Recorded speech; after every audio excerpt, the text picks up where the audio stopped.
nila Ann Curtis at Bong Navarro.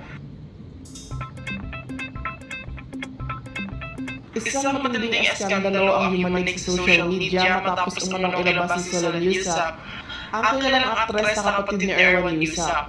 Ang isang video na naglalaman ng di umano'y pangloloko nila Ann Curtis at Bong Navarro sa asawang si Erwan.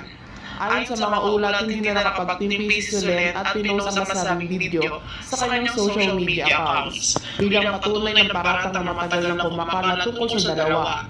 Ang video ay bilis na nag-viral at nagdulot ng pagkakabigla at galit mula sa publiko, lalo na sa mga tagahanga na mag-asawang Erwan at Ann. Sa isang video makikitang magkasama sina Ann at Bong sa isang sitwasyon na maaari magdulot ng iba't ibang interaksyon. Maraming netizens ang agad na nagpahayag ng kanilang pagkadismaya at hinusgahan si Ann at Bong, habang may ilan naman naniniwalang maaaring hindi naman ito totoo at